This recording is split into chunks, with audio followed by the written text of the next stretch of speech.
Hello and welcome back to the series Masters of the Chessboard. In this series we're going through the book by Richard Reti, Masters of the Chessboard, looking at each of the games in that book one at a time and Reti's analysis of those games. We have just looked at the games of Maroczy and we are now looking at a new master, Frank James Marshall. Marshall was, after the death of Harry Nelson Pillsbury, the leading US champion. And Marshall's style of play was very often very attacking. Reti comments that Marshall used to undertake very risky attacks, and which often led him to have a lot of tournaments where he was winning first prize, but also a lot of tournaments where he was left behind and doing very poorly in.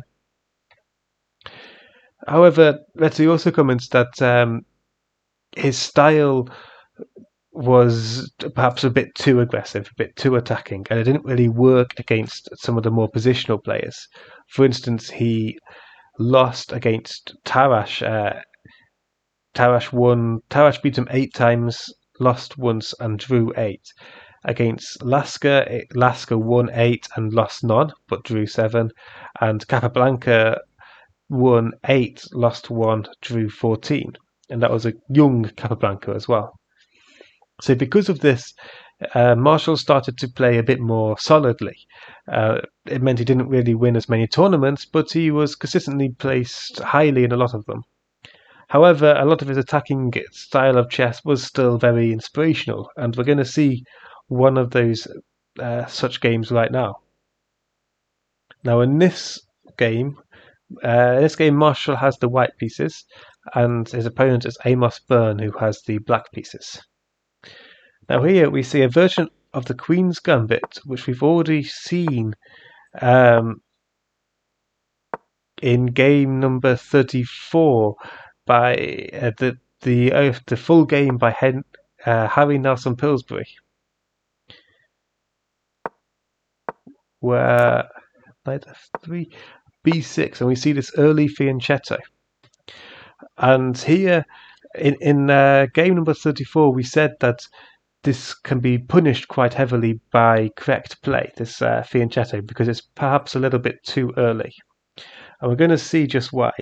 Bishop to d3, bishop to b7, and as usual we take on d5 after the bishop has committed itself to b7, because otherwise it will be free to get outside of the pawn chain. Now bishop takes f6, bishop takes f6, and now h4.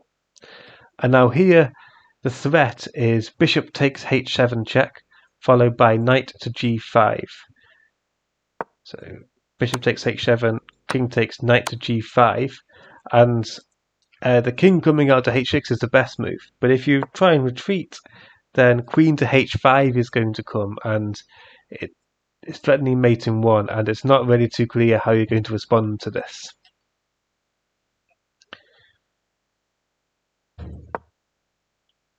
However, black here played g6, which this isn't quite as good, this defense. So here we see h5. So g6 is hoping to try and cut off this diagonal, but we see h5 attacking the pawn, rook to e8. If we pause a moment in this position, Reti actually comments on a previous game which Marshall had played, actually in the same tournament in the same year against someone called Marco. In that game, I'm going to run through it quite quickly because it's quite short and quite nice. We see c5, where Marco tries to counterattack in the centre. However, after h takes g6, h takes g6, knight e5, bishop takes, pawn takes, queen to g5, and queen to f3, white has already got quite a decisive advantage. The game continued, queen takes here, castles, and we see Marshall has completed their development, has the open h file, and as the game's quite open, whereas black has still not quite developed yet. King to g7 is played, which is the losing mistake, although it was already very much quite quite lost before. So queen h3, knight to c6. Now f4 is played. Queen to e6, queen to h6 is played, followed by king to f6, queen to g5, king to g7, and now f5. The pawn is protected by the bishop, and this pawn is pinned to the pinned to the king. So black can't take, so he plays king to e5. However, after f6, queen takes, queen h6 check, black resigns because the only move is king to g8, which leads to queen h7 checkmate. So that was a game by Marco, which occurred after c5. In this game, we see rook to e8. However, Marshall continues with h takes g6, just as we saw in the quick little sample game almost. And Burn takes h takes g6 as well. Now, Reti comments that after this game, a lot of analysis said that f takes g6 is perhaps a bit more accurate and a bit better. However, Reti comments that he doesn't think it makes a huge difference because either way, White would gain a very strong, very decisive attack without needing to sacrifice any material. And h takes g6, at least at a low depth, is actually the computer's preferred choice anyway. Next, we see queen to c2, piling up on this g6 pawn.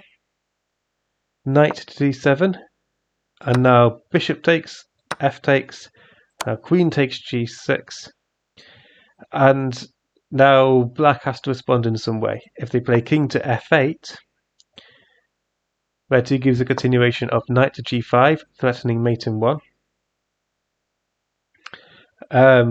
Here the computer actually just wants rook takes e3 check, but the continuation which Reti gives is bishop takes here, followed by rook to h8 check, and this would lead to a quick mate after king e7, rook h7, king to here, and then either rook f7 or queen f7 is a mate. So that's what would happen after king to f8, this knight to g5 maneuver to essentially force the bishop to capture, and because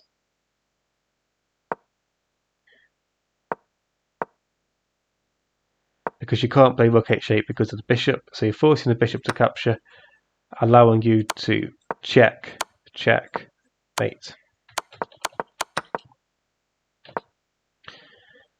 So Burns didn't go for that, he played bishop g7 instead. But Marshall continued with knight to g5.